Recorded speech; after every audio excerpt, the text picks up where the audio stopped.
Fortress of Comic News, episode 100.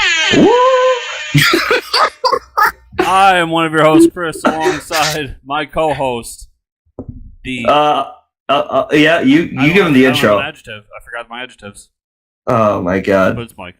It's just me. It's Mike, and so graciously, accompanied by the one, the only, the returning, I think definitely number one guest back on the show, Mr. Travis Holyfield. Aw, guys. Yay. Hey. Where's my big air horn sound? Yeah, I know. I was waiting. Like, he only paid for one air horn on the show. No. Technical difficulties. It literally just decided it didn't like you, so. Yeah, you got to pay for extra air horns. That's how those free apps get you. I get that a lot. A lot of air horn withholding in my life. Yeah, my hip hop air horn just died on me. My parents always withheld air horn. That's why I crave approval so desperately. Not enough air horn. That was high school for me, man. Not enough air horn. High school traditionally being the point in a young man's life where he gets the most air horn. But I feel like that was my peak potential to get an air horn in my life. And now that I think as I'm getting older, the potential for air horn in my life is just dropping. Are we using air horn as a metaphor in this case? Is it a euphemism, or are we really talking about air horn? Because I've lost the thread. I've got to be completely honest. Oh, man. I don't even know. I just... He threw that at me. Now I'm just... No. Okay. Anyways, it's episode 100. Everybody welcome Travis Holyfield back to the show. My favorite part of the show is always how easily distracted you are, Mike. Now I'm just thinking about air horns and... I know, you're done. And what went wrong, honestly. But anyways, okay, so we're going to get through the news with Travis, and then we're going to do the rest of the show, all of the show with Travis. Jeez. Yeah. Talk about exhausting. I don't know that I agree to that. Travis, I don't know if we told you since the last time we've been on, but last time we talked to Mr. Colin Bunn, I want you to know that he's gunning for you. Oh, he's gunning for me in which way? Number of appearances? Yeah. All right. Just letting you know. I have no trash to talk about Colin Bunn. That's just the dumbest possible thing I could do. Is be like, well, tell Colin Bunn for me to go screw. No. I was hoping for a really epic WWE style, fight, but oh man. No, I'm not that guy. I'm not that guy that can cut the promo, especially not because the thing is, I love Colin Bunn. I'm sure there's somebody you could come up with who I'd be like, yeah, you know what, fuck that person. But no, for the most part, I just think that I'm probably going to continue to be the reigning Fortress of Comic News appearance champion, in no small part because I'm way easier to get than he is. I got a lot less shit going on than he does. So Colin, if you're listening, hey man, how's it going? I got nothing bad to say about you. Love your work. Big fan. It's mostly because we just want to hang out with you. Is why you come back. Well, I'm a very fun person, really. Yeah. So I'm a goddamn delight. So, Mike, it's been 100 episodes. Yeah. Of me and you. Yeah. Together. I think a big portion of it was just Chris and I together, and then someone was dumb enough to come on the show, and then more than one person. Then there was multiple, and then somehow we made it to triple digits. Who was the first ever? Who was your first ever, non-you and Chris guest? That would be you, sir. Yeah. Really? For real? Yeah. I was number one? You. Holy shit. Cool. Yeah, it all started with street clothes. It all started with Doberman. Doberman! Yeah, now we're reminiscent. Okay. Yeah, because I remember meeting you cats at Comic-Con. It was when it was at the XL Center, right? Nice. XL Center. Yeah, that was 3-4 years ago. 100 episodes. You got a favorite memory? Oh, my favorite memory of the episode? Oh, man. I think the Jeff Lemire interview was pretty neat. I gotta say. Oh, I see how it fucking is. No, Colin and I both are pissed at you right now, man. No, my favorite memory, honestly, is when we don't have to. When we can do stuff like this, or it's not so much scripted. Because let's be honest, most of it's not scripted. But when I don't have to put on, when I don't have to put on my serious, thought-provoking question time, that's my favorite. Like episodes like this. Or it's I mean, we don't gotta talk about like fucking Comicsgate or some shit like that. Oh god, Chris makes me talk about. It's mostly just going to be me swearing for 20-25 minutes. I don't deal well with those topics, but when you say this episode we're doing a Seinfeld episode, I'm like, great, because I know a whole lot about nothing. Well, to be honest, Comicsgate is one of those things that's pretty black and white. Like, you're either an asshole or you understand that Comicsgate is a fucked up pyramid scheme generated by the shittiest people in the industry. And fuck them. Whereas with Seinfeld, there's a lot of gradations. There's a lot of nuance. There's a lot of gray area that we could get into. A lot of like subtleties that we could explore. Comicsgate is pretty much like, oh, well, you are either pro Comicsgate or you are not an unbelievable shit zipper. So. Shit zipper. I like that one. Zipper. One Shit who zipper? sips the shit. Oh. Like it's one thing to be like, oh, you're a shit eater, but you're a shit sipper. Is like you take the time. I can't take credit for that one. That is all possible credit for that is due to The League on FX, streaming now on Hulu. Such a good show. Fucking great show. Yeah, it is amazing. I just picture all these people at like a cocktail party, like the scene in Dark Knight where the Joker crashes that like cocktail party that's like really high up, like 50th floor in Wayne's building. Was this a comic book podcast? Yeah. No, not at all. I mean, yeah, I just gotta make the reference. But there's all these people standing around. Let me get to it, and they have like these fancy glasses, and their pinkies are out, and they're just sipping shit, like talking about how much money they're stealing from people. That was the longest path we have ever been on to get to where we're going. And I should point out, do you guys do the shit with Colin Bunn? Does Colin Bunn come up here and do shit sipper with you guys? No. He fucking talks about his career and all the amazing comics he's making. So there you go. The closest I ever got with that was his book Metro, which literally starts off with a man fucking a dead body. Yeah. Open strong. That's the closest I got. It's important to have a strong open, which we definitely don't have. In which I was able to use the amazing opening sentence. This book looks great. It starts with a bang. That's the kind of journalism I'm doing over here. Wow. Well, So, I don't. 100 episodes. Okay, Chris, before we get into the news, what was your favorite part of the show over the 100 episodes? If you say Jeff Lemire, I'm fucking angry with you.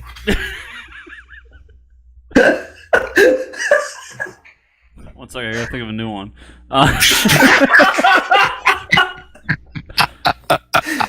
Oh, no. That's good. Moments are tough, but wow, just having so many great people come on the show. Mark Russell just a few weeks ago was a guy I really like that not a lot of people know about that we got to talk to. The fact that I have an email back and forth with guys like Colin Bunn and Lemire and others in the industry are like, you guys are important and I'm some dude. But you'll send me stuff to review or to talk about or whatever. So I think the whole experience has been out of control, and it all actually, and this isn't just because you're here, but it all starts with Travis.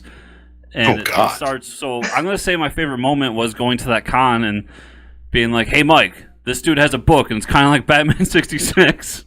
Yeah, I remember. I think I was looking at some big like Japanese drawings of boobs or something on posters, and I was like, "Wow, these are some nice boobs." Yep. And then he goes, "Hey, Mike, there's this guy. And he's got like '60s Batman comic," and I'm like, "Oh, okay." And I just remember turning around, seeing it, and seeing Doberman, and then here we are, and good times. So you're telling me that my work was strong enough to distract you from, I'm forgetting the adjective, I'm just going to say large anime boobs. Yeah, they're anime, yeah. Okay. Yeah, so like as the scale goes, I think it's like, anime boobs and then 60s Batman parody stuff, and shitty villains. If I ever decide to collect all of Doberman in a trade, that's going to have to be the pull quote. Like, it's better than anime boobs. Please. Fortress of Comics. That's 100% the sort of recommendation that I really look for in my work. I go for the ones that are real, I don't go for that whole... I always get mad when I see stuff. I talk to Chris about, like, when I see previews for things or read, like, stuff in the previews book where it's like, this is like SpongeBob meets Terminator 3. It's like, no, what? I don't know if that's good or bad. Well, I mean, that's the thing. Like, I mean, as elevator pitches go, that's evocative. I just don't know what that means. Exactly. Not having a huge familiarity with SpongeBob to begin with, and not really feeling like Terminator 3 is a cultural touch point that we should really be using as a metric for a lot of stuff. You'd be surprised. Hey, I'm sure it's somebody's favorite Terminator flick. Oh, God, I hope not. The only thing I remember from that movie is Arnold holding a casket in one arm and a minigun in the other and just shooting a bunch of people. Because Sarah Connor, when they buried Sarah Connor, they didn't actually bury her. They just buried a casket full of weapons, because even in death, Linda Hamilton fucking rules. Yeah. Have you seen the pictures of her for the new Terminator? This is the first Terminator movie I've actually been excited about in, I don't know, since when the heck did T2 come out? Oh my God. 90-something?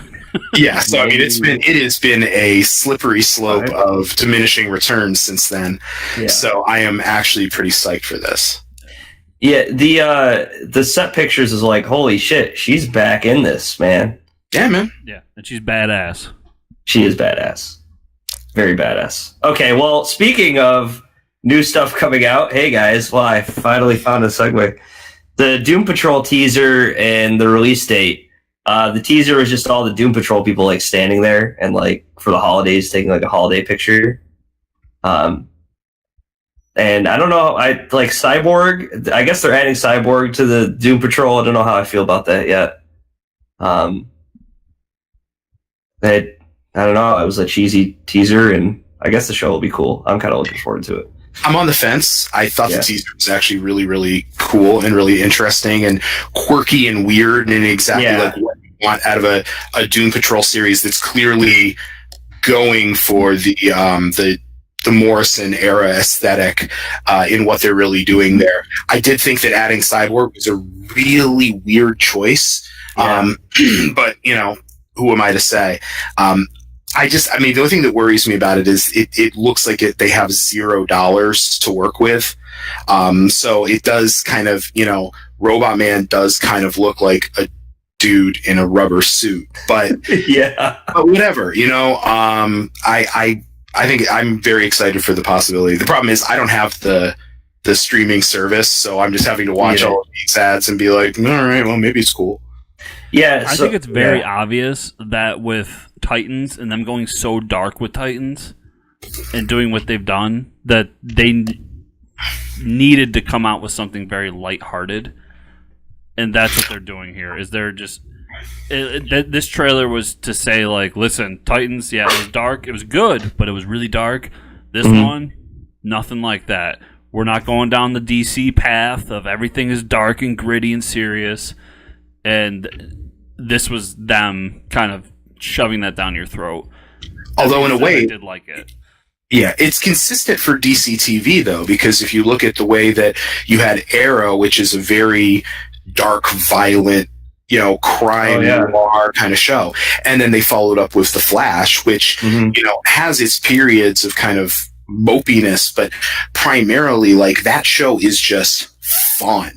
It is just pure joy. So I think they're following the path laid out by what they've already done on the CW TV era, which really I think has been the most successful thing that DC has done translation-wise to screen. I'm into it. I think Doom Patrol is a tough thing to get right. I think it is super ballsy of them to go for it. Because that to me is like a Guardians of the Galaxy type property, where on paper, when you're like, we're going to make a movie or a show out of this, it seems fucking insane that it's even a possibility, because you're like, this is so specific to the page. How do you translate this and not lose the essence? So I'm hoping they stick the landing. I love Doom Patrol way too much to wish them anything but good luck with it. And I'll tell you, the initial Titans trailers told me right off, like, okay, this is not going to be for me, but people seem to fucking love it. So that's this audience. That's what I talked about. The first trailer I thought was hot garbage, and I think I'm about 4 or 5 episodes in. I don't have the DC TV anymore, because it's actually Titans. Actually, they announced it's coming to Netflix. January 11th, they're releasing all the episodes. Perfect. I'll watch it all then. Yeah. So there's a release date for that. I think they're moving it all to Netflix, because like in some countries, like England, I think you can have it on Netflix. It's weird, and now they're calling it like a Netflix exclusive, but it's like, but if you have DC TV, you can watch it too. So it's a nice fuck you to the Marvel app too from Netflix. It really you guys are gonna pull all your shit and go to your own app. Well, we're gonna take DC stuff from their app. So exactly. So I think it's pretty exciting that there is a Doom Patrol episode where they introduce them in the Titans, like the Beast Boy is actually living at the Doom Patrol's basement right now in the show. And so, like, we get an intro to all the characters. It's really cool. Like, they have like a dinner scene where they're all sitting around the table, and you get introduced to some of the characters. I thought it was cool. It's cool to see Brendan Fraser acting again, which is nice. Yeah, I fucking love Brendan Fraser. Yeah, he's just, and like you said, he's in a rubber suit, but he's still so captivating. Like, you could just tell his delivery is great as that actor, or as that character. And sometimes that's what you need to do with a guy, is get him, it's the Ryan Reynolds and Deadpool thing. Like, you've got to give him burn makeup and wrap him in a costume before you stop looking at him being like, that's fucking Ryan Reynolds. Like, it's the same thing with Brendan Fraser. Like, this maybe is the way that you can really appreciate his acting and his delivery and not have to constantly be like, dude, you were an Encino Man. That may only be a problem for me. I don't know if is that with Brendan Fraser. I think I'll like George of the Jungle. He's always George of the Jungle for me. I'm sure that would thrill him to hear. Yeah, I'm sure he would love to hear that. Yeah, absolutely. I was a Mummy man myself. Oh, fucking love movies. Those movies are so good. I really legitimately are really good. They really are. They're so much fucking fun. The first two, anyway. After that, whatever. Then Tom Cruise had to come along and ruin it with his Mummy movie. So they did like the Scorpion King, which is kind of fun, watching like The Rock in a proto Conan movie. Yeah, it makes no sense whatsoever in the context of the overall Mummyverse, if you will. But then I guess they did like a sequel where the son is like full grown and he's having adventures. But as much as I love Brendan Fraser, if you don't have Rachel Weisz in there, piecing the fuck out. Yeah. Rachel Weisz or GTFO. Yeah, there's no saving the franchise without that. All right, well, speaking of movies, guys, and speaking of hot garbage, well, at least me personally, did anybody watch the Hellboy trailer? I have not. Well, don't be. I'll save you from that. Chris, unfortunately, did. Yeah, Chris. I think Chris and I both agreed that we think it looks awful. So walk me through what the objections are. Like, what bothers you or concerns you about it? Chris, you want to go first? For me, like, I'm not a huge Hellboy fan, so I could be way off on this, but Hellboy was never a comedic endeavor.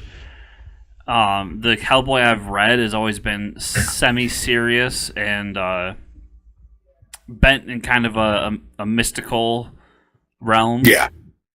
And that's the Hellboy I want. And, I mean, the original Hellboy movies weren't awful. I did enjoy them. I thought they were more what I wanted out of a Hellboy movie.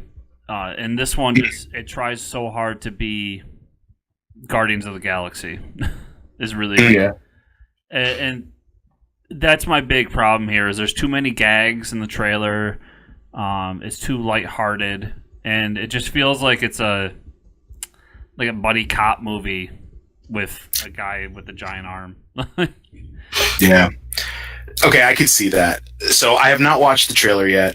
I actually really like the first two movies. Oh man, Guillermo del Toro. I think they're super fun, but I enjoy them in the same way that I enjoy. I'm going to take a huge broad swing here, just because it's the first thing that comes to mind.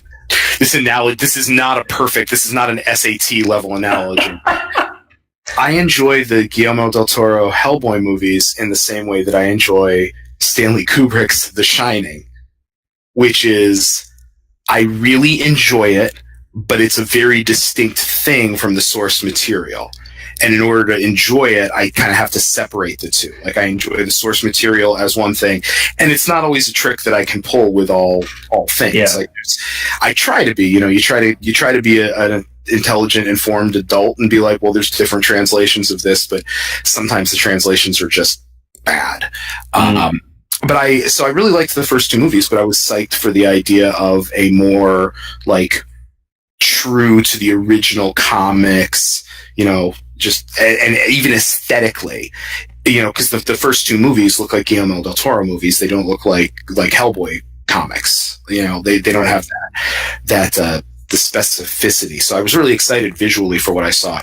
But then everybody is saying exactly the same thing you guys are saying. So, still early. I'm going to cross my fingers, and I think sometimes the first trailers can lead to a little bit of creative redirect as the lashback comes through, but we'll see what happens. Listen, I went to go see Venom this year. Venom was a movie that I thought would be just awful, and I actually left that theater enjoying what I saw.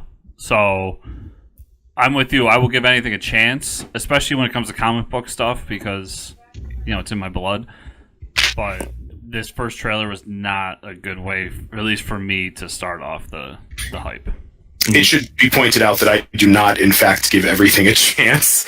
I'm as much of a closed-minded asshole about things as any hardcore, old school comic fanboy is. For example, I did not see Venom, and I'm sure I will have to eventually because my wife very much wants to see it. But I have not heard any reviews of Venom that were anything more than just people going, That's how I felt about it. It's what it is. It's good for what it is. A big part of my review was the fact that I went in thinking it was going to be just the worst thing ever, and the fact that it was better than that made me enjoy it. So I think it was the expectation game just as much as anything. But I didn't think it was that bad a movie. It's a solid 6 or 7. And that's the key to everything, is to have very low expectations. So that no matter what happens, you are pleasantly surprised. It's like, you know what? I thought they were going to drill holes in my kneecap. They only yanked out 2 of my molars. And that's how I'm going to get to talking about Aquaman, because I tried to go in with very, very low expectations, but the trailers got expert after 100 episodes. Just an expert. Yeah, at doing these. I know. These segues are just. Wow. Magic. I'm very humbled. Thank you. So, the Aquaman movie. I enjoyed it. I've seen it a couple times now to make sure that, what I have, the issues I have about the movie, the things I liked. I think it's definitely better than Justice League. It's definitely a step in the right direction. Before I get into other details, though, I want to see if you guys saw it and what you thought about it, though. Travis, have you seen it? I have not. Now I probably will. My wife and I were just kicking around like, what do you want to do New Year's Day? You know, got any specific plans? And it's on the bubble. Okay. I've heard that it is fun, that it is not great, but it is fun. It is. I will say that I have a very fraught relationship with the DC EU movies. I hated just about every minute of Man of Steel. Tried to watch Batman versus Superman and only made it about 15 minutes in before I peaced out. Did the same thing with Justice League. I like Wonder Woman a great deal, but I feel like it doesn't hold up very well. I watched it I watched it the first time and I was so into it. And I watched it the second time and I was like, the parts that are great are 100% great, but there's a lot to it that bothers me. And Suicide Squad is surprisingly entertaining just because I saw it in the theater with a good friend of mine who then spent 20 minutes in the parking lot screaming about how bad the movie had been. So I really kind of enjoy it from that level. Just listening to my friend rant and rave about Suicide Squad for 20 minutes uninterrupted was a highlight of that particular movie-going season. So I'm obviously approaching this with kind of like I don't know, guys. Like, yeah. I haven't, I'm approaching it like I'm approaching like I don't know, a Nickelback show. Like, I haven't really, like a new Nickelback album is coming up. Like, well, I haven't really liked any of your old shit. I'm not sure that I'm gonna really need to queue up for the new stuff. Like, unless there's been a lot of changes, like I pretty much understand what the basic structure of this is going to be. So, yeah. Now, having said all that, I'm almost definitely going to go see it. Again, my wife wants to see it. She's into it. I love Jason Momoa. I think that dude is fucking great, and I think he's a lot of fun, and I think he should be doing a lot more stuff. So I'm willing to throw my $8 his way. And Amber Heard, I fucking love Amber Heard as well. Yeah, she's and great. I like the fact that she's in a movie that's going to gross more than the last fucking Johnny Depp movie did. Yeah.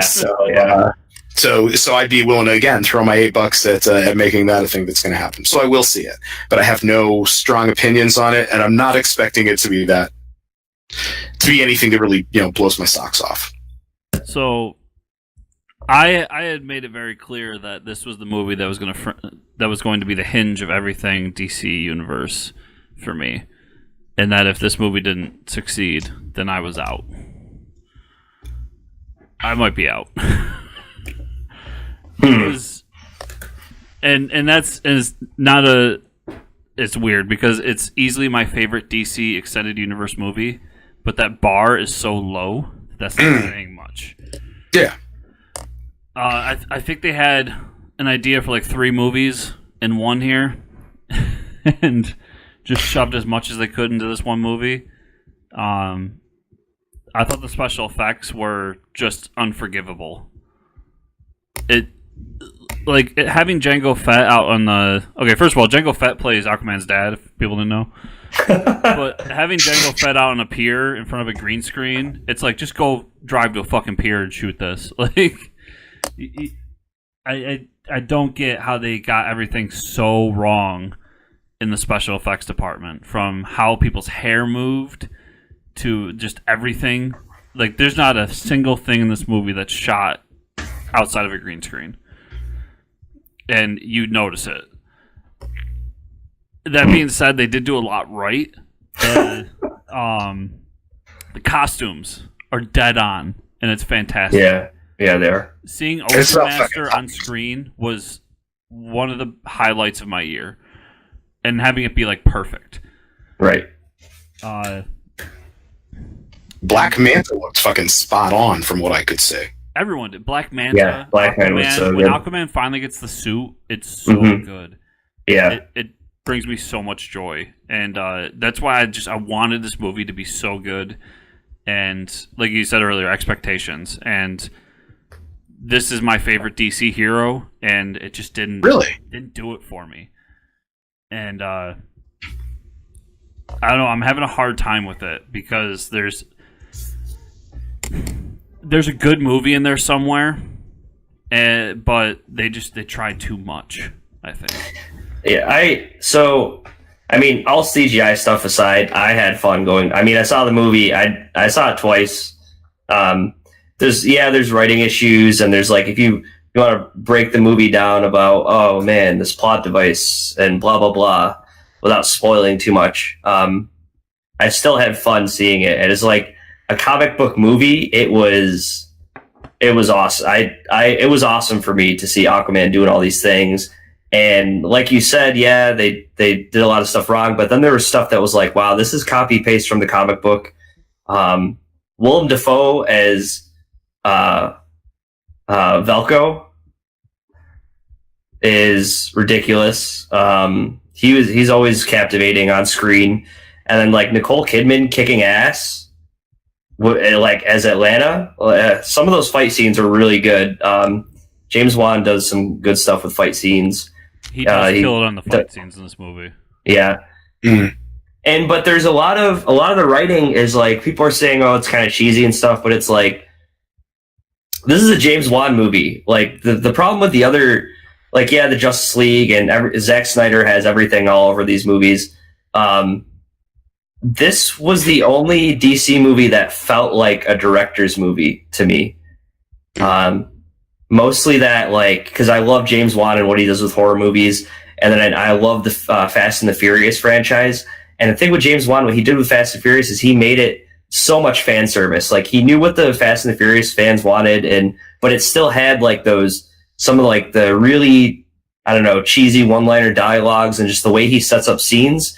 Like, that's, I get like bad writing and stuff, yeah, but I don't know, a lot of this, if you go back and like watch the Conjuring movies, you watch Insidious, there's like an over dramatic with a lot of scenes, a lot of dialogue, and that's just like something he does, which I appreciated, because I'm like, wow, this is definitely like James Wan shot this scene like this because he wanted to, and not that Warner Brothers waved a script in front of him and was like, you got to do it this way. I don't know. It felt like a James Wan film to me, if that helps.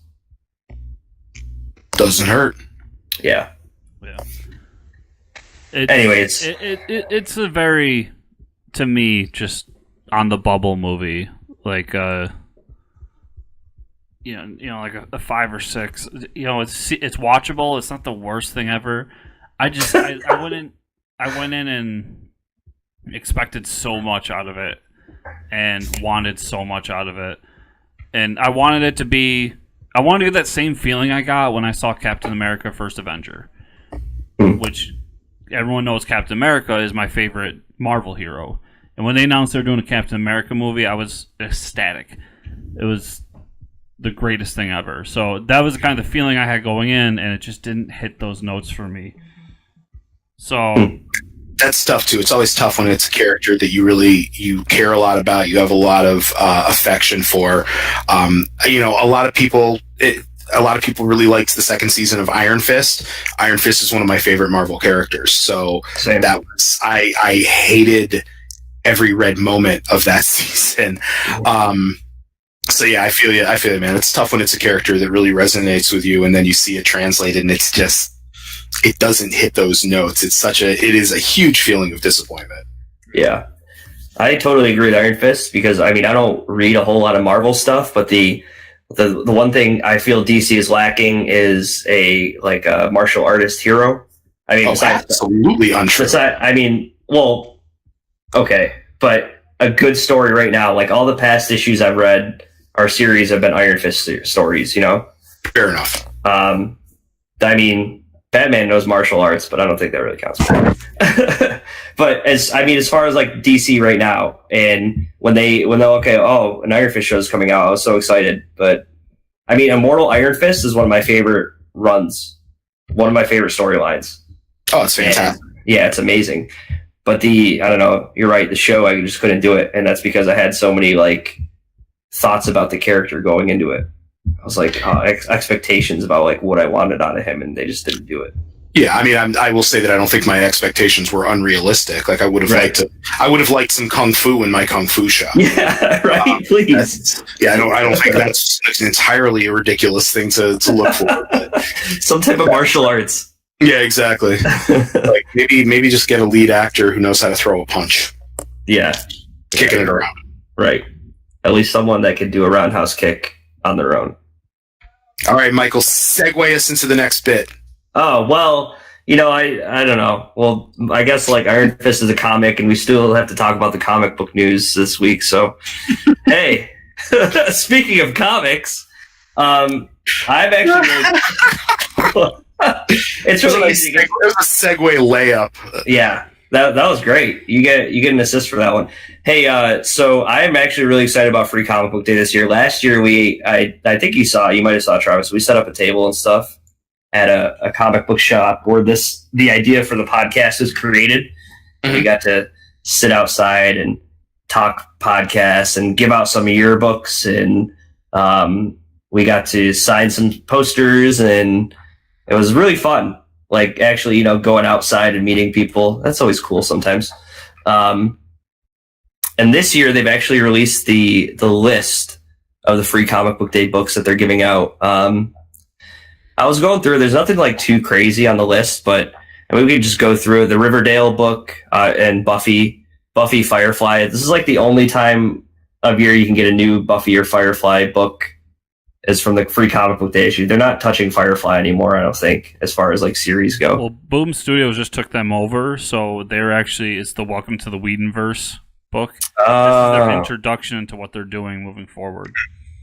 Yeah, so... Yeah, because they're going to be launching a whole new Buffy series, right? Yeah. Right. Because it used to be all a Dark Horse. Yeah. That's right. It used to be Dark Horse. Okay. So is Josh Whedon going to be writing this stuff, I wonder? He hasn't been doing much of anything, has he? I do not believe so.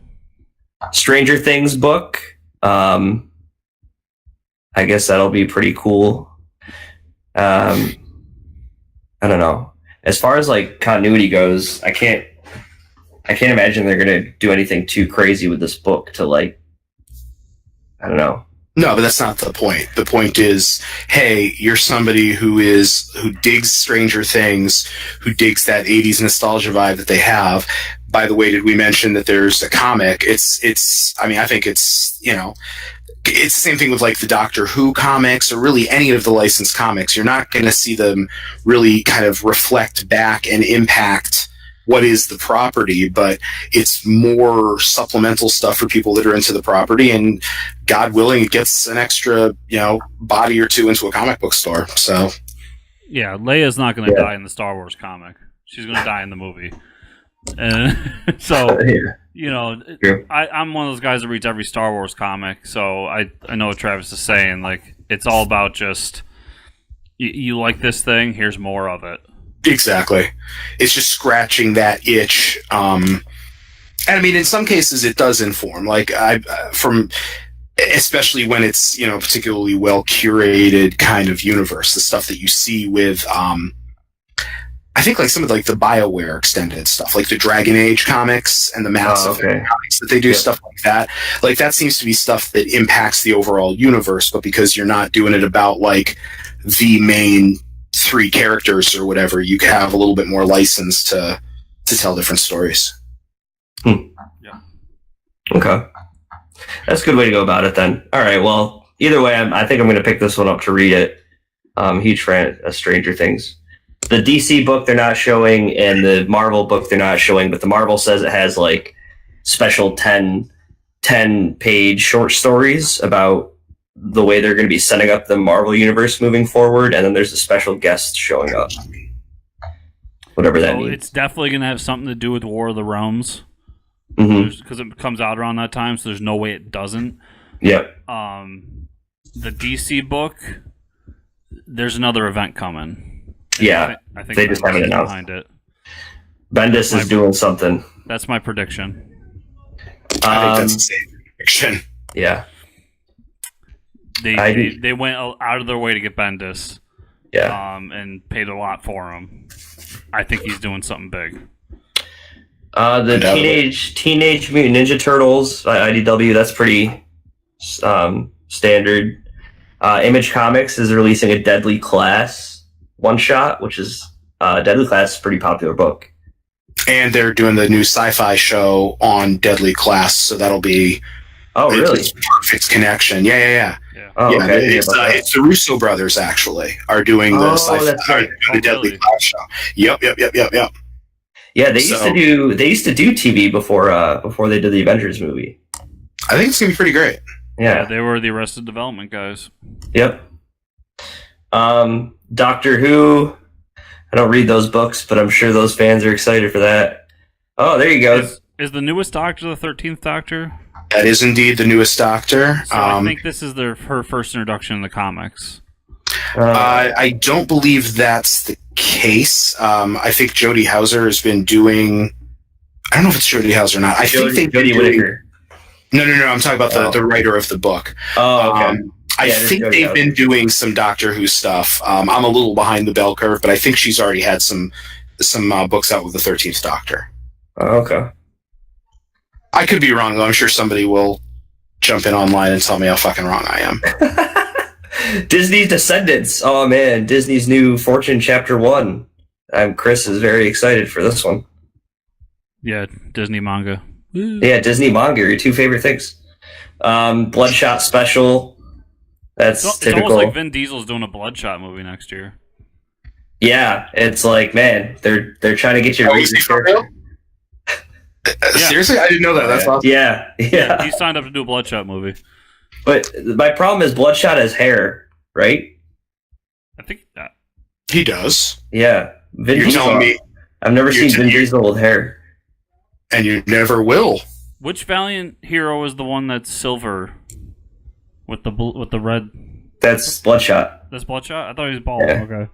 Oh, maybe. No. I don't know. Maybe there's more. Either way, Vin Diesel won't wear a wig. It's going to be a bald Bloodshot.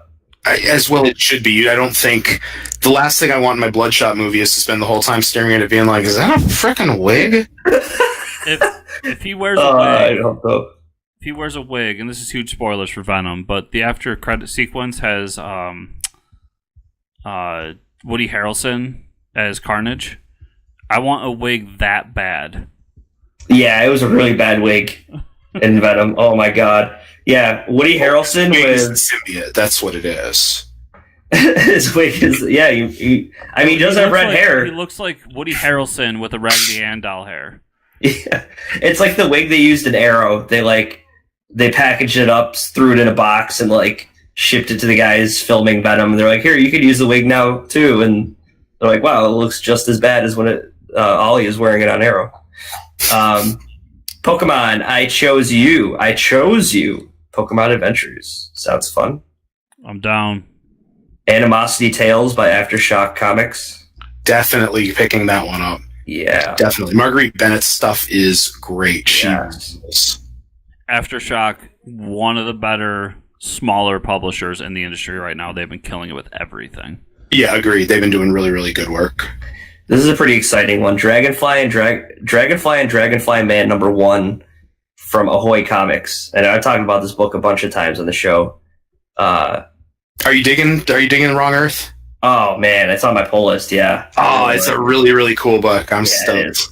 Yeah, and I mean half of it's a '60s Batman comic. I know, right? Yeah. It's a brilliant concept. That the only other time I've seen it even close to executed is in Warren Ellis's Batman Planetary crossover, where there's all the different versions of Batman. So you've got the '60s, you've got Dark Knight Returns, but I just think this is a really, really cool concept. So it's a good book, and it plays on the whole. I mean, we had Tom Payer on the show, and I was talking about how he uses the ridiculousness of the invincibility pill. That '60s Batman is like, oh, I have this bullet disintegrating pill that I can take, and how ridiculous it is when you're coming into the Dark Knight universe. Yeah, it's so awesome. Ahoy's another one. They're doing great work. High Heaven's one of my favorite books out right now. Yeah, they have a lot of cool stuff. Grumble versus the Goon. Eric Powell's writing this one. That's pretty cool. My soon-to-be new co-host on my other podcast is really excited about that. I was reading The Goon for a while. There was just too many issues I got behind. It's a good book for sure. That was vaguely passive aggressive, Chris. By the way, just reminding Mike that you've got other options out there in the podcast world. Yeah. You're not the only. I could love again if anything happened to you. He knows I'm out there hustling. You don't talk about your girlfriend with your wife, dude. That's fucked up. To be fair, I tell my girlfriend about my other girlfriend all the time. Oh. I usually get punched in the face, but... Do they both call each other up and talk about how disappointing you are as a boyfriend in general? Probably. I wouldn't want to live with me. Yeah. Well, apparently he doesn't even want a podcast with me anymore, so... Feels bad. It's just that you're not fulfilling all his podcast needs. I guess not. He's just... Like preparation. That's the only thing he's looking for. Well, I got it. What? I had to get world champion Joe Pangrazio onto the podcasting feeds. Yeah, I get it. Punchline number 1 from Antarctic Press. I don't know if I've read anything from them. No, but they were really big a name earlier in the year for things that we won't talk about anymore.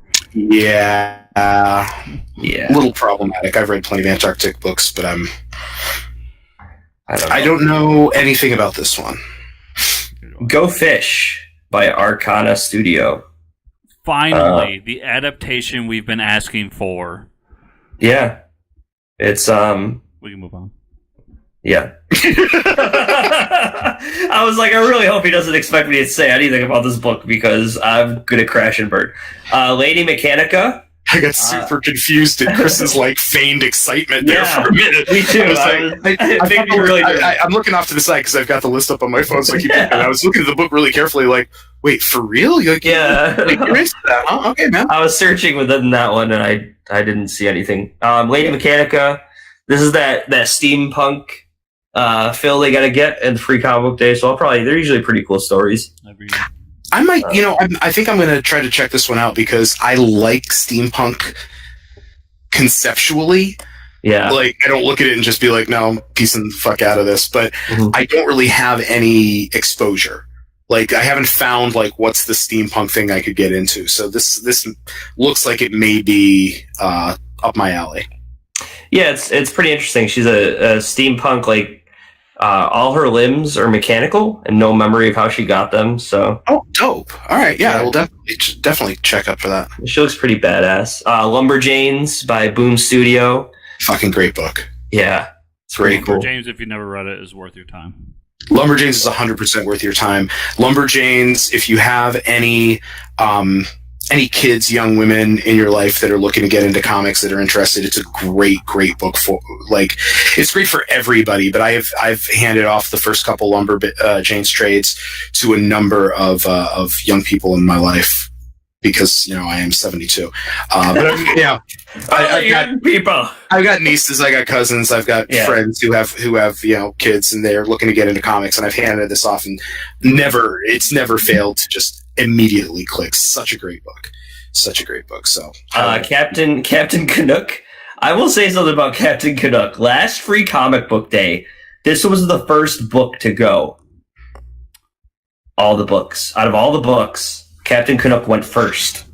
I think it was earlier this year, I bought a Captain Canuck trade on Comixology, and I really enjoyed it. He's a pretty cool guy. It's basically Canadian Captain America, so Tim Hortons donuts. Oh man, there's a Dark Horse is embracing their video game comic books with the Minecraft book. I think they're trying to get to the younger audience with that one. I'm not sure, but 5 years too late, but good on them. Yeah. Some more DC stuff. Little Lulu. In the world's best comic. Bob's Burgers. Bob's Burgers is always fun. There's Vampirella. Number 0. I'm probably just going to pick this one up. I'm sure there's a great story in there somewhere. This one's pretty cool. Zagor, the Alien Saga. Never heard of it. All I need to see is a dude killing aliens in an axe on the cover, and I'm sold. You know, I have very, I have very simple interests, guys. My favorite thing is Monsters by Emil Ferris. Spotlight. I've never read that one. I've heard really, really good things about it, but I have not read it myself. Oh, now this one, Blastosaurus. This could be my comic of the year. Yeah, Blastosaurus. I was gonna say, Chris is picking this one up. Yeah, you put a dinosaur on the cover, and especially a dinosaur like wearing a top hat and like a purple suit. Come on, It's really more of a fedora. Fedora. Yeah, you're right. But either way, he looks like some type of private investigator. You're just getting me more intrigued. See, there you go, sold. He's already getting it. Well, I mean, if you read the pull summary, this book just sounds nonstop fun, like 100% awesome. We can skip this one. Cristiano Ronaldo's Striker Force 7. Anybody like soccer will probably pick that up, I guess. Wolfie Monster and the Big Bad Pizza Battle. Now this is something. Now I can get behind. There's right ways to name a comic, and there's wrong ways. And let me tell you, everybody, this is the right way to name your comic. Yeah, I'm in. Yep, sold. H1 Ignition. Hang on. Can we just roll back for one quick second to Wolfie Monster? Because in the concept of naming, I got to tell you, the villainous CEO is named Lord Mudpant. I am so fucking there for this book. I am so fucking there. Villainous CEO Lord. For this? Because I need Joey Ellis. Everything Artist. does the whole spiel. Writer, artist. They have to save their failing pizza parlor. What a travesty. Oh man. Ellis. You know, this might actually be there might be some deeper meaning to this book about like they have to save their failing pizza parlor from a CEO, Lord Mudplant, that's like killing the local businesses or something, man. Mudpant, show some respect. Oh, I'm sorry, Mudpant. My bad. I didn't know I was talking to a devoted fan. No. Just a fan of reading, really. Like the words are right there. Okay. All right. Okay, fair enough. Star Wars Adventures, Droid Hunters. Chris is probably excited for this. I'll be grabbing that for my nephews. Absolutely. So will I, but you skipped over one. Yeah. That's my bad. H1 Ignition. H1 Ignition, I really want to get a hold of because Humanoids is the publisher that Mark Wade's it's Mark Wade and Joe Casey, I think, are taking control of. So okay. I'm interested to see what they got going on there. It is a start of their universe by Mark Wade. Oh. A sneak peek of the first six original series. So this is going to be great ground floor into what will probably be some pretty great comics. I'm actually They're building their own superhero universe there, so I'm really interested in what they got going on and what they're building. That cover, there's a handful of those going on right now, and it's very, very cool. Yeah, I like the cover. The cover's by Yannick Paquette. He was doing Swamp Thing for a while. He's a really good artist. Yeah, that's really good. Star Wars Adventures, Droid Hunters. Any comment on there, Christopher? The IDW Star Wars books have been really great. They're especially really great for the younger audience. So I'm down for anything they do, and I've enjoyed the Star Wars Adventures line. Yeah, my nephews right now are 2 and 6, and they love Star Wars, but they're still a little too young to be able to handle the movies. It's a little too intense, so this is perfect for them. Get some Star Wars, but it's at a level they can handle right now. I'm 100% picking this up. Does it say who's writing this? Kevin Scott. Yep. Kevin Scott is the man. He's been killing it on it, and he's just a really super nice dude as well. So, Spawn #1, they're just re-releasing that. because the show is coming to Amazon. They don't want any of the 25, 30 copies that I have in my personal collection. Yeah. Oh, you want to talk about making that investment even less? Oh, man. There you go. They're probably worth... There's a movie coming out. It was the 90s. Yeah. It was the 90s. Everybody. There's a movie coming out, and I like to forget that there was a movie coming out, but hey. Kodansha Comics, all ages manga sampler. That's pretty cool. A Sheets story. That's pretty interesting. Sheets just looks like a sheet. So another mysterious. Sheets is a really, really good book. It's definitely worth checking out. Lion Forge has been doing some really cool stuff too. Awesome. Yeah. Another secret Spider-Man tale. The Tick, which there's always a Tick issue on Free Comic Day. It's usually a lot of fun. Ian Nichols is writing it. Oni Press is releasing Ghost Hog #1. Okay. Yep. Bottom line is, guys, if it comes out from Oni Press, it's worth checking out. Yeah. Like, they've literally, to my memory, never put out anything that I thought was a dud. Yeah. The only stuff I have from Oni Press are like Rick and Morty stuff, so I've had very little. Oh my god, dude! They've been going forever, and they're responsible for some of like the absolute coolest shit out there. I mean, Scott Pilgrim alone. Yeah.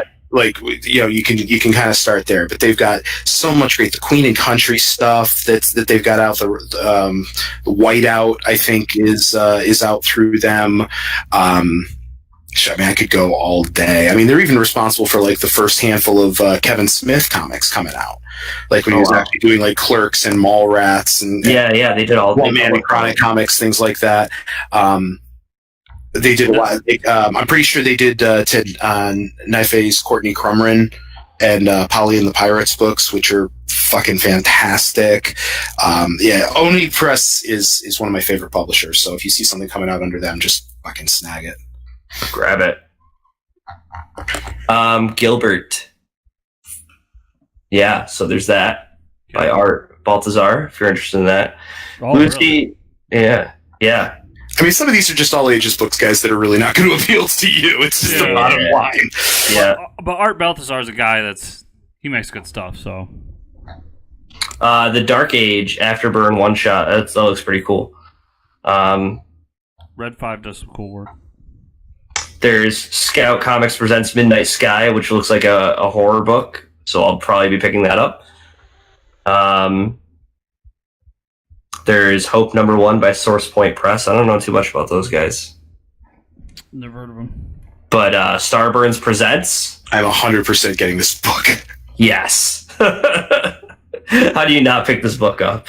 Oh my god, this is going to be great. Robotech Street Fighter.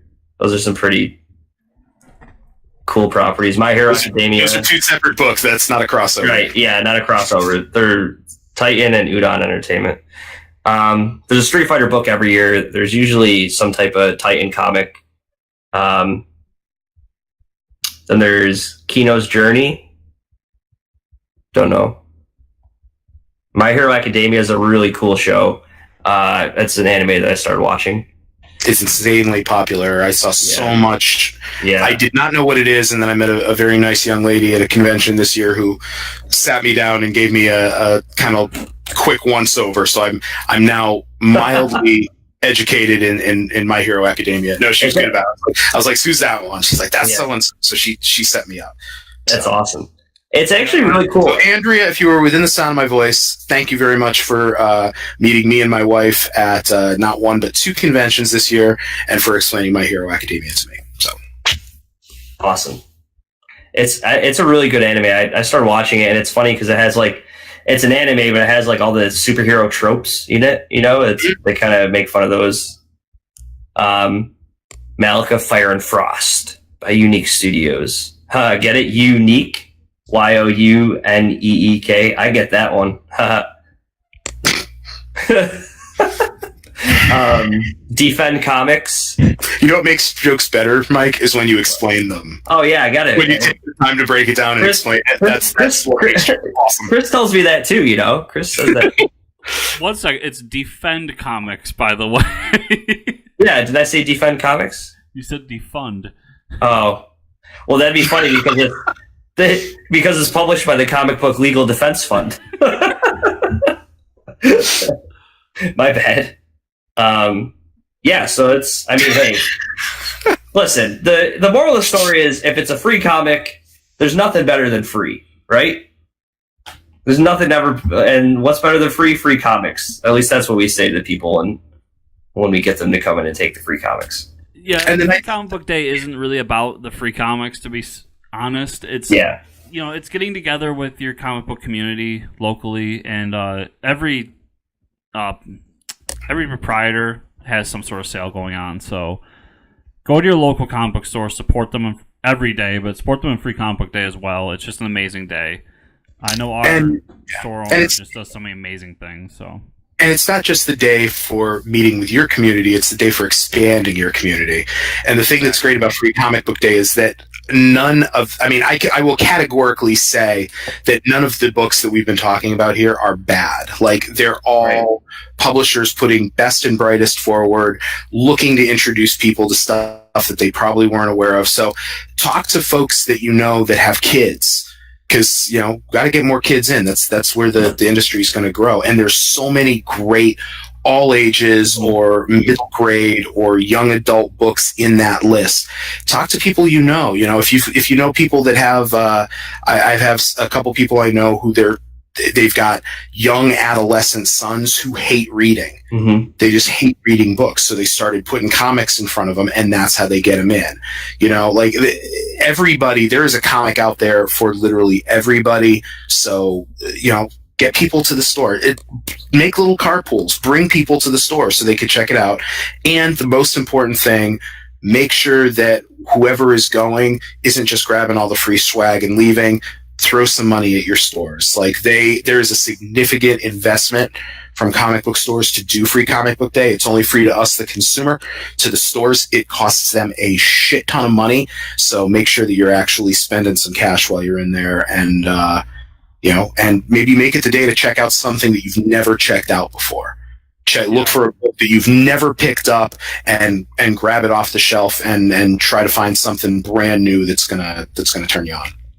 And I've only been to ones around our area, but from my experience too, local comic creators are coming to this as well and showing off their stuff. So talk to those guys, check out their books, see what they got going on.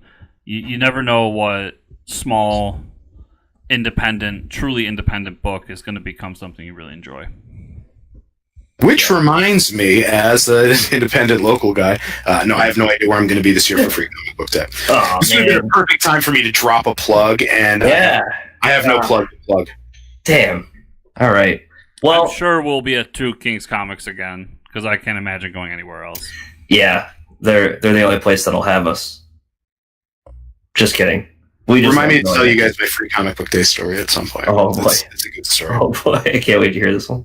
So that's it for news. And I think we're going to bring back a special segment for this episode, right, Chris? Is this what I think it is? Hey, guys. Chris here, interrupting the show real quick. Remember, if you want to show your support for Force Comic News, head on down to patreon.com/Force Comic News, where just $1 a month gets you access to our Slack channel where we can talk comics all day and all night, and exclusive Patreon podcast that we're uploading very soon. A series of games that we play with all the great guests we have here on Force Comic News. You're going to get one of those every month, and just $1 a month gets it for you. So remember, that's the best way to show your support there and to help a growing community and to be a part of it with us. So everybody, thanks for your support. And on with the show. Yes. I have put together the shitty villain of the week. Yes! Yeah! I love this segment. So I like the way we did it last time, and I'm going to do it again this time. So, first appearing in Detective Comics, number 300. created by Sheldon Moldoff and Charles Paris. His real name is Detective 300. Abner Krill, also known as Bring it. the Polka Dot Man. Okay. Polka Dot Man. Wow. I got nothing. Polka Oh, Dot there Man, you go. also known as Mr. Polka Dot Man, which I will now refer to him as from now on. Holy Fought crap. Batman and Robin, and became known for committing grandiose crimes revolving around the theme of polka dots. Oh man, you know what? At a certain point, being a Batman villain is just like starting a band, and like all the good names are taken, and you're just it really like, is. and you know, unlike being in a band, it's just you. So it's just you sitting there churning through these ideas. You don't have anybody around to be like, that's a really bad name, to give you that creative feedback. So you end up with shit like Polka Dot Man. So we talked about this person earlier in the show, but do you know when the last time Mr. Polka Dot was in a Batman comic? Do tell. Batman Widening Gyre #4 by Mr. Kevin Smith and Walt Wow. Again. Wow. And what horrible fate befell Mr. Polka Dot during that particular issue? That is a good. I mean, I assume he was violently sodomized or something similarly, or Yeah, it says in his history that he returned years later to get the shit beat out of him by Harvey Bullock. So Harvey just started beating on him one day because he was like sick of all the costume villains in the city.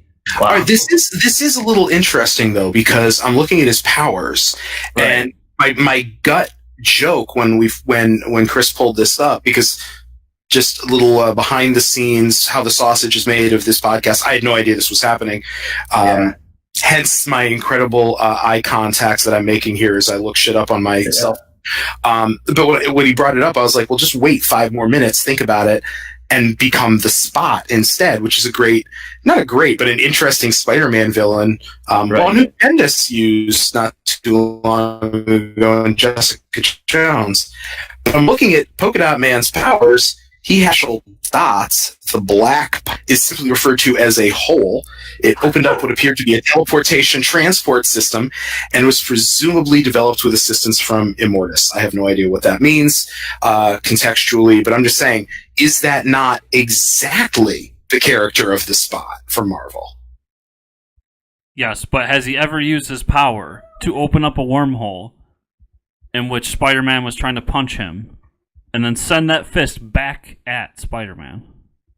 Well, he's a Batman villain, so undoubtedly he is not. Yeah, come on. Then he It would be Batman.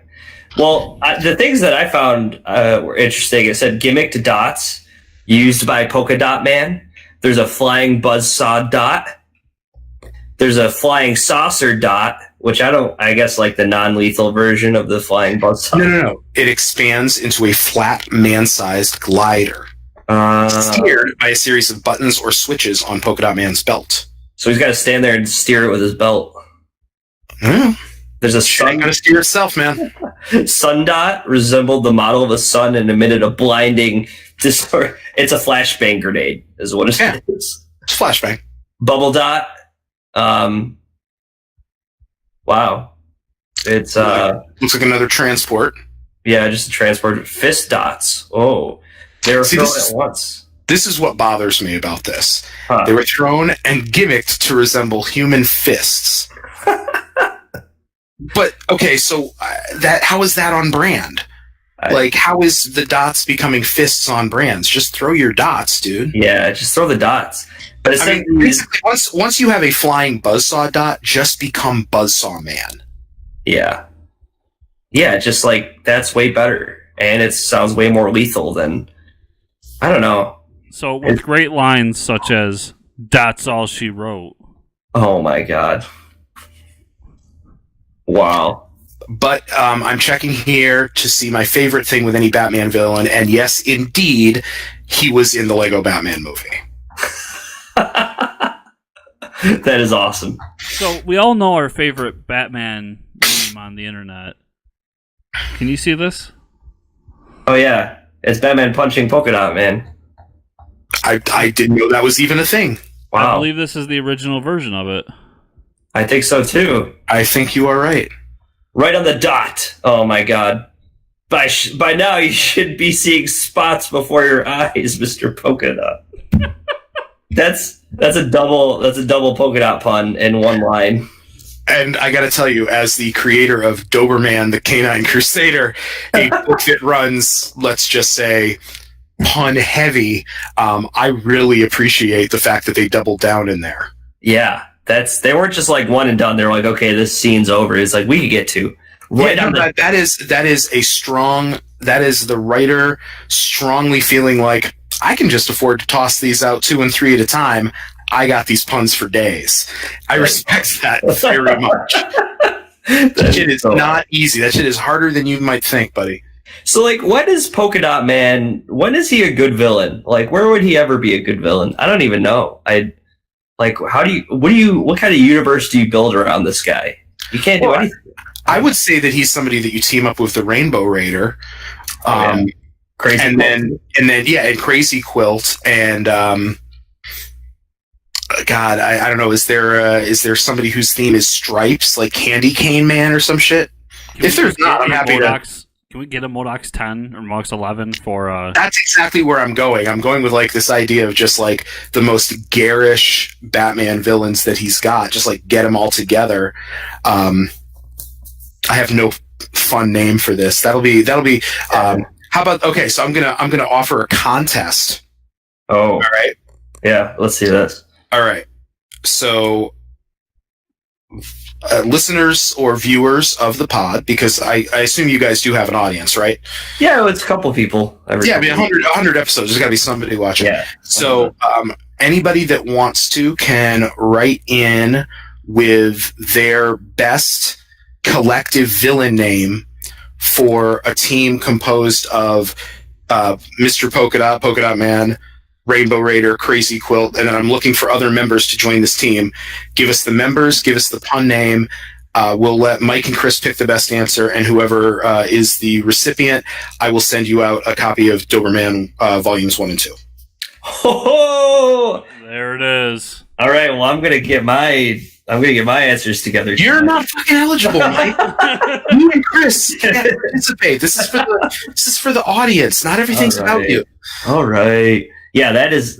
Thank you so much. Plus, do you not already have a copy of Doberman 1? Yeah, I do. Okay, there you go. If you didn't, I would send you one. I mean, I do. I have deserve one.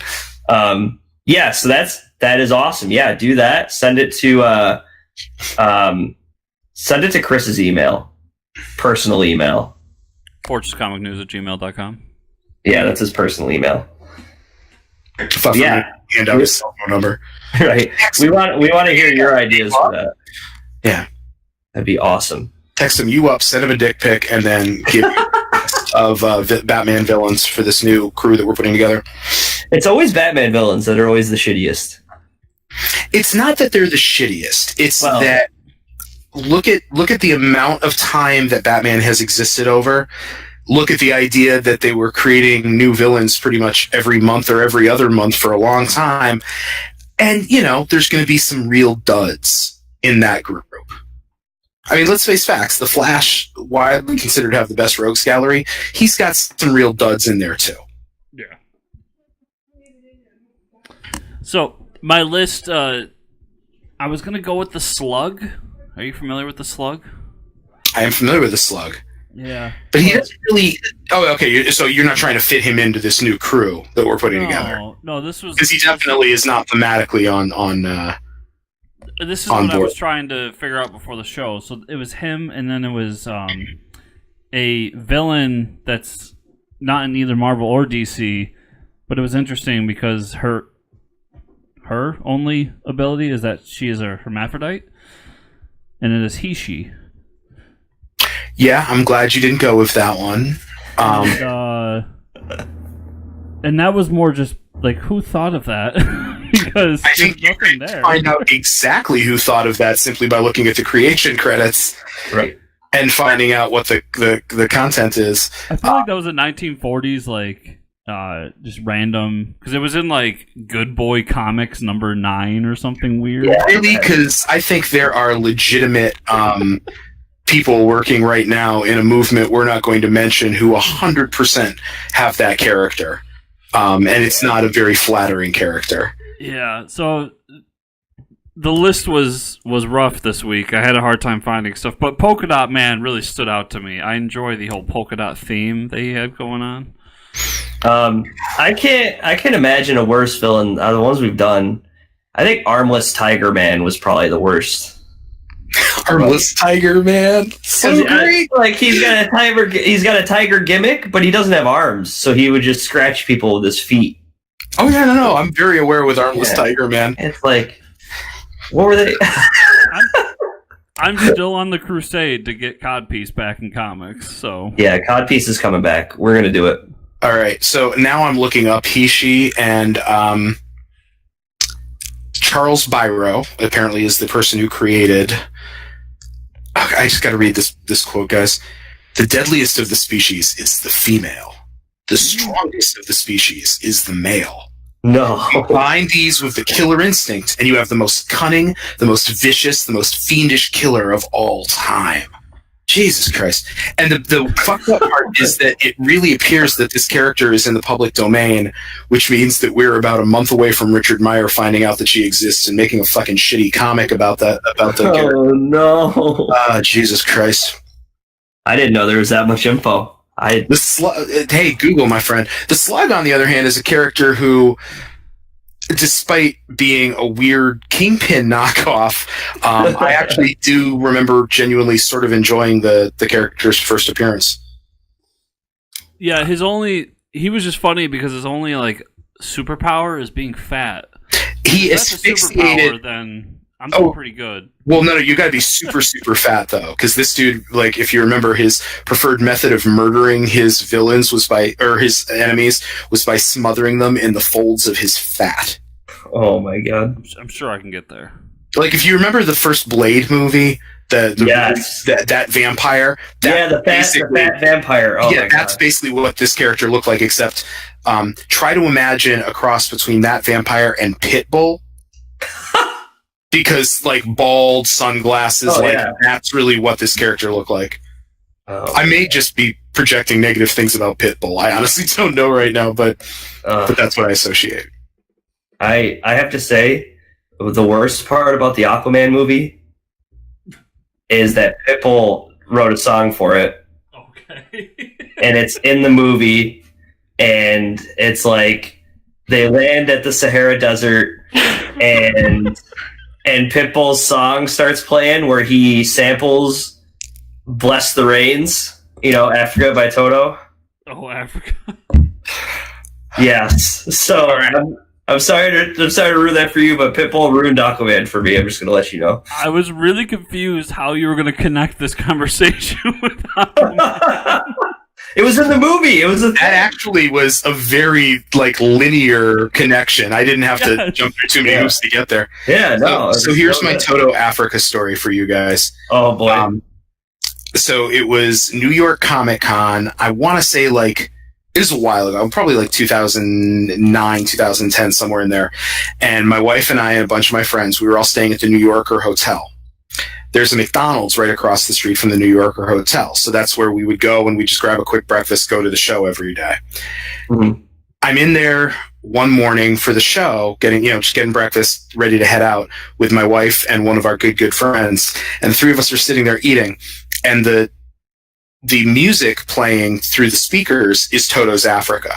And at that point, it wasn't quite so much of a meme. So it was kind of like, oh shit, I haven't heard Toto's Africa for a minute. This is funny. This is funny. And then we're continuing to eat. And I don't know if you guys are familiar with John Mulaney's Salt and Pepper Diner bit, but it was the fucking Salt and Pepper Diner, except with Toto's Africa. So I'm sitting there, and after a certain while, I'm just like, Toto's Africa is fucking long, man. This song is long.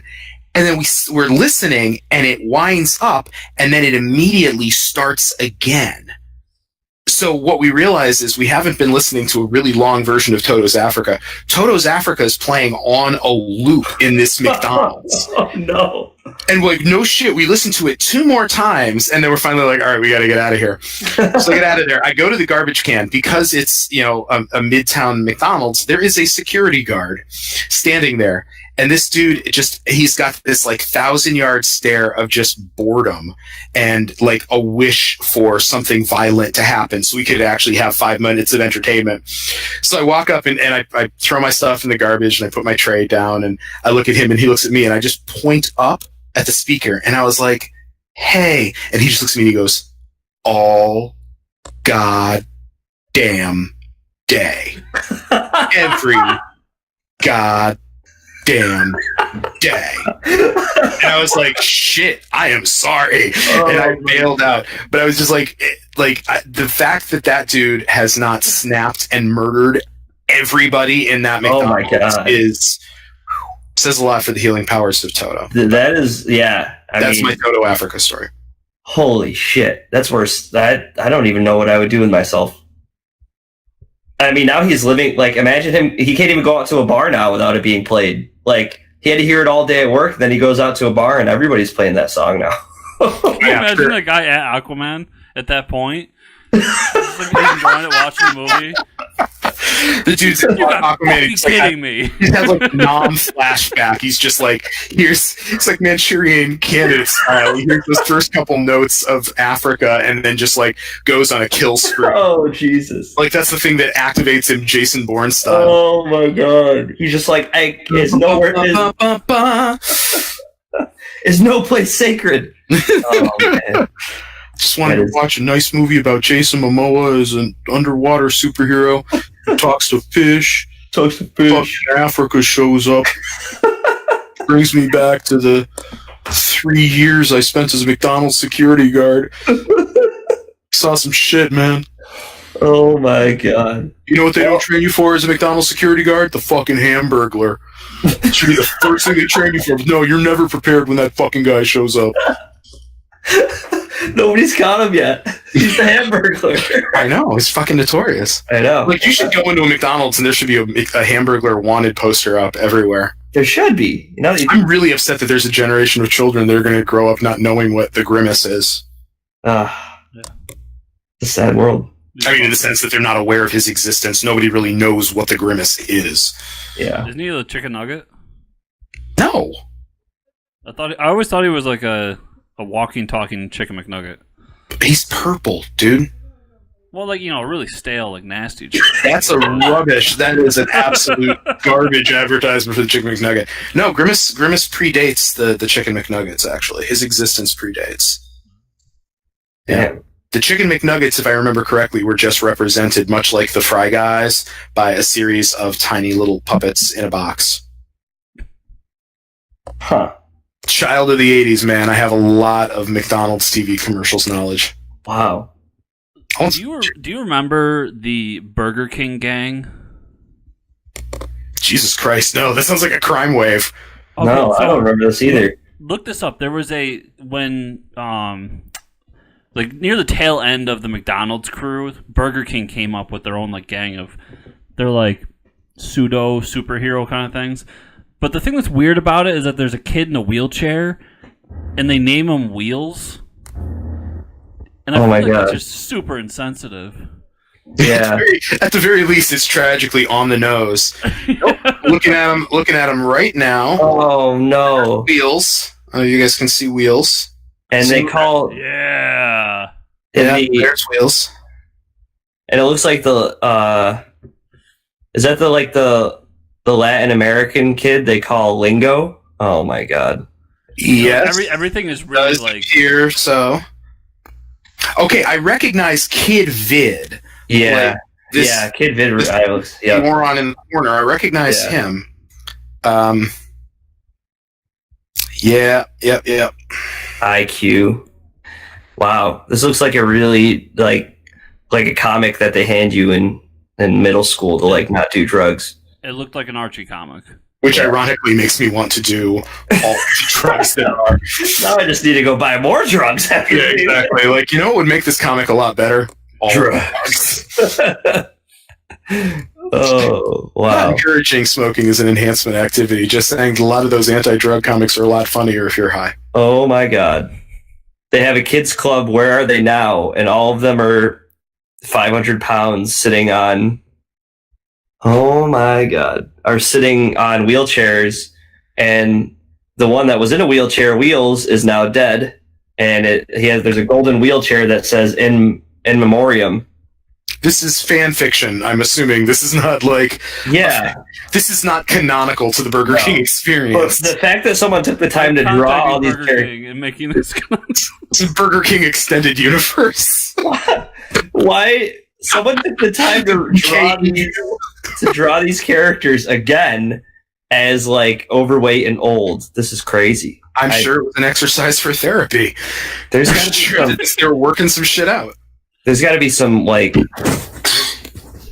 underground like fan club of these guys somewhere. It's the internet, man. There's definitely fan fiction where these people have sex. Oh, and there you go. And on that note, we need to start a new podcast. Yeah, find all the weird fan fiction on the internet. So before we bring back around to the last thing we always do on the show, how did you guys get anything comic book related for Christmas this year? Yeah, always. I got a bunch of comics.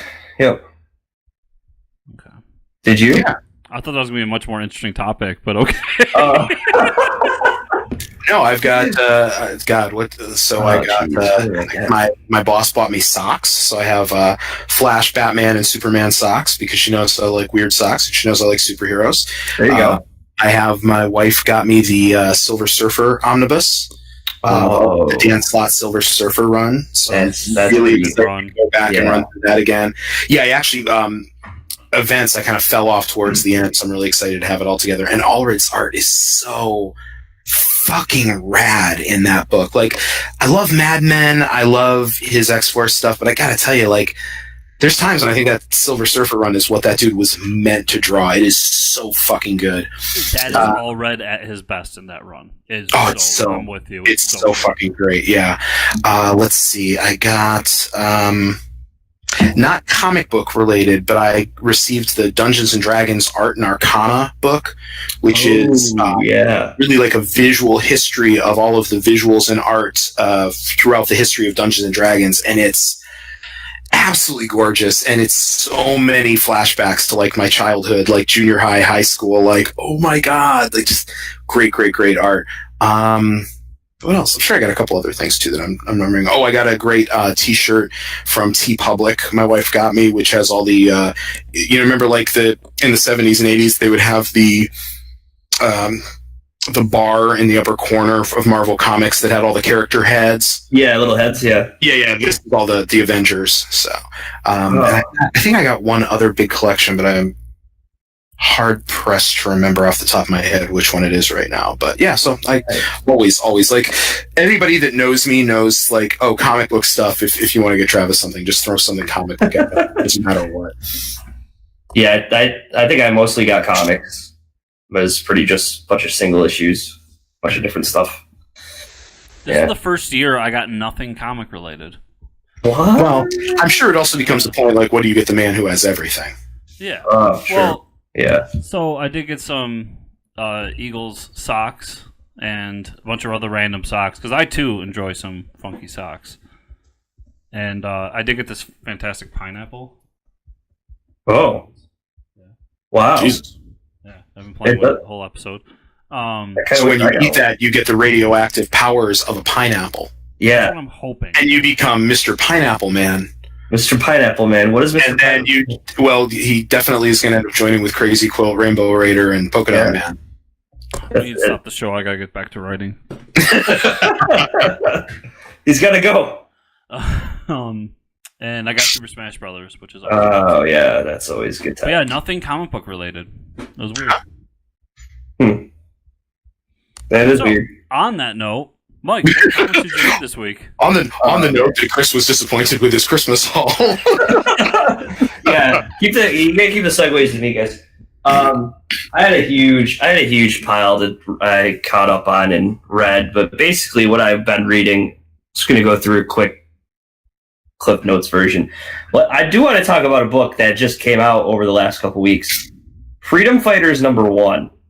Fuck yes. That's all I need to talk about. If we don't talk about any other book, that's fine. But Freedom Fighters, I got it over here somewhere. Freedom Fighters #1 is like, well, you can't even see the cover because my camera doesn't allow it. But anyways, yeah, so Freedom Fighters, it's back out, and there's a lot of Uncle Sam in the issue. This is like, for a DC book, I don't know. This is pretty mature, and it doesn't say like mature readers only on it or something, but damn, they like, how do they kill the human bomb? They like burn them alive. It's like, because the Nazis are like, oh, bullets won't work. And it's like, so how do we kill him? With fire. It's like, what the fuck? Using the Plastic Men is essentially the Nazi like kill squad. Right. It was genius. Yeah. The like evil Plastic Men kill squad. That's like, how do you... Plastic Man's like the most OP hero. How do you kill him? And Travis, it's not just the Plastic Man. It's plastic, but instead of one S, it's two S's. Ooh, okay. Yeah. I got a real affection for the Freedom Fighters, and it's tough because a lot of their modern day appearances are just them getting ritually murdered. Like, I think Infinity Crisis might have been the last time I can really remember where they had like, they showed up on one page, and by the end of that page, they were all dead.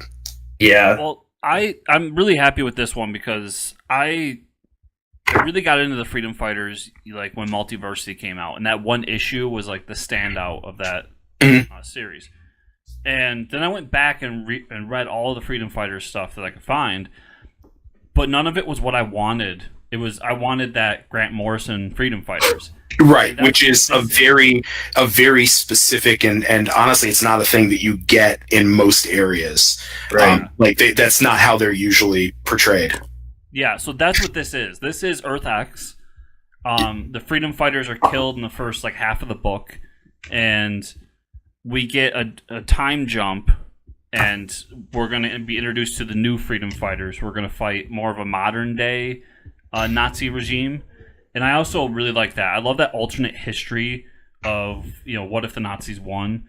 Man in the High Castle, the Wolfenstein video games, stuff like that is always really interesting. And Venditti just did such an amazing job on this first issue. I really recommend that anybody, if you can find it, check it out because it's just so good. It's definitely of the time right now. Like, it's a time where zeitgeist-wise, and just like you're saying with like Man in the High Castle and a lot of other stuff, it's a perfect time for that story. So I'm into it. I'm definitely going to check it out. Wrong Earth #4. Dude, this book is so good, man. It's just more great stuff happening where like the Dark Knight version, Dragonfly Man gets trapped in the bank, so they throw him in this giant pink piggy bank because he's on like the 60s Batman Earth, and like that's how they have to kill him, by like drowning him in change. And he's like, you got to be shitting me, like this is how this is how his Earth operates. There's just so much good stuff like that, and then kind of like revealed in the issue that they're trapped there, the mirror gets smashed, and they're both stuck, and will they ever get out? We don't know. But it's just such a good book. Hit Girl, Kick Ass, those books are still going pretty strong. Hit Girl's storyline is pretty cool. She's like trapped in Italy right now, and there's like this old grandma who's the mob boss, which is pretty cool. She like makes spaghetti sauce and then is killing people at the same time. It's awesome. It's like a weird version of Godfather. But yeah, I mean, and that with Batman, they started a new storyline in Batman, where we get a glimpse of the villain. I'm pretty sure that Scott Snyder started, the kid that has like he has Thomas Wayne tattooed on his face, and he has like these delusions that he is Bruce Wayne. And it's like you get this really fucked up issue where he goes through his memories like he's Bruce Wayne walking down the alley with his family, and his parents get murdered. And so like he goes around, he's in like a mental institution right now, and basically these like delusions he's having, he starts like he's been murdering people in the mental institution because like he thinks these people killed his parents, who he thinks were Thomas and Martha Wayne. So, and the issue kind of ends with they're transferring this guy to Arkham because he's like super insane and needs to go to Arkham apparently to, you know, become a new Batman villain. That was a pretty interesting issue. Not a lot. Batman villain. Yeah. But that's pretty much it for me. What have you been reading, Chris? Lots of Marvel stuff. That sounded hostile. Yeah. Lots of Marvel stuff. Marvel stuff, you fuck. Yeah. So yeah, I'll start with Spider-Man number 12. Amazing Spider-Man number 12. It was basically a backstory of J. Jonah Jameson and who he is and how he's important in Spider-Man's life, and kind of just reintroducing Scorpion. So it was an okay issue, but it felt like, as Mike and I always joke, Dragon Ball Z filler issue. Yeah. It's well, and as far as like J. Jonah Jameson goes, what is there really to tell about this man, right? I mean, does anyone? I don't know. I'm not a huge Spider-Man fan, but I don't really care about this guy's origin. Right? I don't know. A big part of the strength of Spider-Man, though, is also in the supporting cast. And of all of the supporting cast members, he's probably arguably the one who's been there for the longest continual run through Spider-Man. So, you know, you've got to kind of break off from time to time and spend some time with some of those characters, especially one who's as important as him. So, you know, I always think of it, if you guys remember, do you remember the show Lost? Yeah. Oh, yeah. There's the one episode where like the whole flashback is about how did Jack get his tattoo? Yeah. And like, right. so I always just like look at the issue and be like, is this a how did Jack get his tattoo issue? Oh like, my God, that's so is this telling me shit? Is this filling in blanks that I don't need to know? Or does it pay off in some way? And generally, you know, with the crop of folks they have writing at Marvel, I assume that if they're introducing it, it's going to pay off in some way. That's a really good I get the feeling that Nick Spencer's going to turn him back into a villain, quote unquote. Not that he was really much of a villain, but they also spend a lot of time on J. Jonah Jameson's son. Mm-hmm. I have a feeling that he's going to pop back in somewhere. I don't know where he stands in the Marvel Universe, because I, up until this, didn't read a whole lot of Spider-Man. I know he's not a werewolf anymore. Which was arguably the most awesome version of him, was when he was a werewolf astronaut from the moon. You know, I would read it if they did that. They did do that. I mean, like, I would pick... Yeah. You can, in fact, read that. It exists. I need to find that. One of my favorite recent Captain America things was when they had Sam as Captain America, and so they just decided that they were going to redo old Captain America stories, but with Sam. So they actually went and Sam turned into Capwolf. That's so much fun. Yeah. I actually really liked that. I love Capwolf. I had a good time with that book. So then, speaking of which, I got Captain America number 6. Ta-Nehisi Coates has this, like, weird ability to kind of just tell a story with no action and no fight scenes and, like, everything I want in a Captain America comic. And so much happened in this book. So the most important thing here is that Thunderbolt Ross has been murdered by somebody, and they think it's Steve Rogers. So we're still dealing with the aftermath of, like, Nazi Captain America or Hydra Captain America, and him dealing with the consequences of that, and, like, how these different things happen to him, and it keeps coming back to that one event where it's just like, but can we really trust you because you were a dictator for a little while? Nobody Which is not an unreasonable question to ask. Right, exactly. You can't just forget about that. Say, Cap, you were just a Nazi. I don't know if we can trust you right this second. Are you sure you don't want to be a Nazi anymore? Yeah, exactly. Yeah, and I don't know if either of you read that story, but in typical comic book / Marvel fashion, it ended up being that it was a different Steve Rogers that was the head of Hydra. And the whole backstory here is them trying to get that Cap back. So they're definitely bringing back like the alternate Steve Rogers. We're trying to fix things. And then I got Aquaman number 43, which I wanted to bring up because it's Kelly Sue DeConnick taking over Aquaman and kind of doing a pseudo reboot. For someone like me who's read a lot of Aquaman over the past 5 to 10 years, it wasn't the greatest story, but I think it's a great book for the reason that it's a Aquaman book that has a giant number 1 on it that's in stores while the movie's in stores. And they do a really great job of kind of introducing the character and his power base. So basically he's going through an amnesia. He doesn't know who he is or why he's on this island, but he knows that he's something special and figures out his powers as they go along in the book. So I'm really interested to see where the book goes. I mean, Kelly Sue DeConnick's an amazing writer, so I know she's got something cool coming. Oh, yeah. But if you've never read an Aquaman book, this just looks like it's going to be a great place to start out. So. Yeah, and I mean, I think it's the timing on it is so good. And I know that the tail doesn't always wag the dog in terms of, having the movie drive the comic, but just the fact that they are starting fresh, they're starting with somebody like Kelly Sue, who's going to tell a really awesome story, but she's going to tell a really awesome story that is not beholden on all of the past continuity. You can get into it. It's brilliant timing and really, really well done marketing. And I'm so psyched to see where she takes the book. And it fits in perfectly with the Drowned Earth storyline. Like, it starts off right from the beginning. He's been stabbed in the stomach and he's rolls up onto this island. So yeah, I'm really excited for where it's going. And it's coming off a couple of really great runs recently on Aquaman too, so I got big hopes. That's Awesome. all I had this week, dude. Next week though, everybody go to your comic shops. Conan the Barbarian's back at Marvel. Super excited. Champions is coming out this week.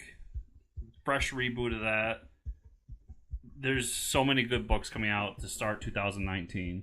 Jim Zub has been crushing it on the Champions. Absolutely crushing with that book. Jim Zub knows exactly how to tackle the issues that Mark Waid set out for this book to tackle without coming across super preachy or even necessarily like taking a political stance. Just saying like, this is the problem. Like really putting it in front of you and showing you. Yeah. And underrated writer. He's an absolutely underrated writer. He does such great work. It feels very fresh, but his stuff feels very like it doesn't feel to me like it's going to age badly. Like there's certain things where you read them and you're like, oh, I can tell exactly when this was written. Sub stuff never feels like that to me. And you're exactly right. He does great work with social issues or with deeper, undercurrent issues without it ever feeling like an after school special. Dude's a great writer, and I'm really psyched to see him getting into like some of the Avengers stuff and some of the other stuff that's a little bit more high profile, because I cannot think of a person who deserves it more. One of the nicest people in comics.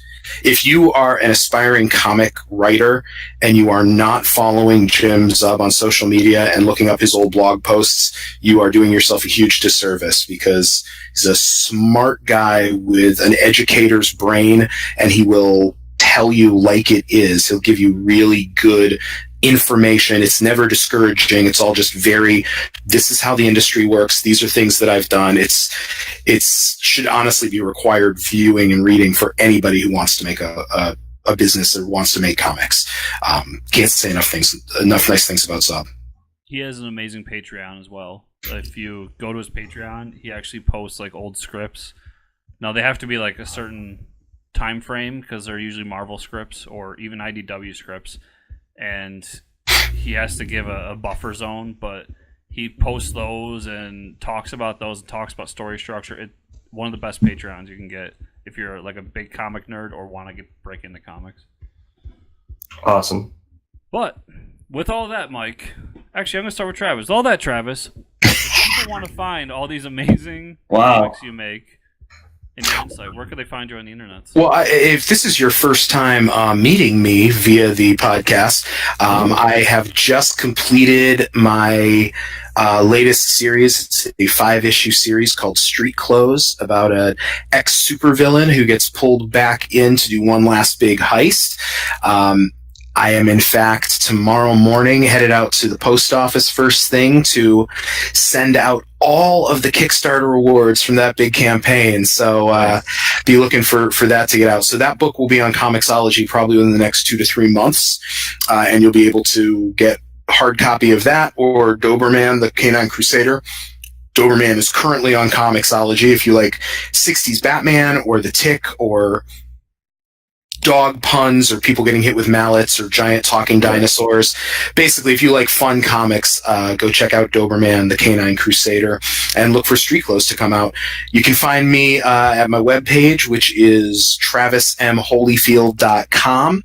I have a Facebook presence at facebook.com/TravisMHolyfield, Twitter, Travis Holyfield, Instagram, Travis M. Holyfield. That's all. There's a theme here. It all kind of It's starting to make sense. Yeah. You're seeing a consistent through line to how you get hold of me. But yeah, please check it out. Please check out the books. And when Street Clothes gets out on the actual ground, and we can talk about the full 5 issues, I'm sure Mike and Chris will be more than happy to have me back to chat about it. Yeah, I'm waiting to get my copies, and then we'll definitely have a talk about it. Oh hell yeah, man! So, Mike, where can they find you? You can find me at Fortress Ricker on the Twitters. And you can find me at Fortress Chris on Twitter, or you can follow the show at FCN_official. Remember, you can also go to FortressComicNews.com, where everything we do is posted right there for your viewing, listening, and whatever else pleasure. If you are listening to us on iTunes, please, 5-star reviews. They really help us out, and we like to get to know what you guys think of the show. And YouTube, you guys know the drill. Subscribe to the channel, thumb up the video, all that fun stuff. Comment below. I want to talk to you, hear from you, because I like hearing from you. So please do all of that. And if I could, just before we close out, hey guys, congratulations on 100 episodes. Really appreciate you guys. Really appreciate the enthusiasm that you bring and the positivity you bring. Really appreciate the support you've given to me. I know you've also given the support to some friends of mine, just kind of starting out in comics. And I just want to say, nice work. Looking forward to 100 more. Thank you guys very much. Thank you. And yeah, hopefully I posted my New Year's resolution video on our YouTube. You can check that out. You know, I have goals for next year, and it includes not just getting, Marvel and DC creators and so on, but also keeping on bringing in the small creators, because that's our bread and butter, and I just love talking to them. Travis, this show, because of you, or because of the show, we got to know you. Right on. And I really appreciate that. It's getting to know you and talk to you has been awesome over the past year, too. Oh, thanks, brother. Likewise. I agree. And just having you as our first guest it just seemed appropriate that you had to be on episode 100. Well, happy to be here. Like I said, you guys have always been really kind to me, really supportive of my career, and just good dudes to know. So appreciate it. Love you guys. Happy 100 and happy holidays. Oh, yeah. Happy holidays. So everybody have a happy new year. And we'll see you in 2019, where we will have a new Marvel Conan the Barbarian book. And nothing else will happen. That is the only thing that's going to happen next year. That's it. No more news. Just Jason Aaron writing Conan. Thanks, everybody. Awesome.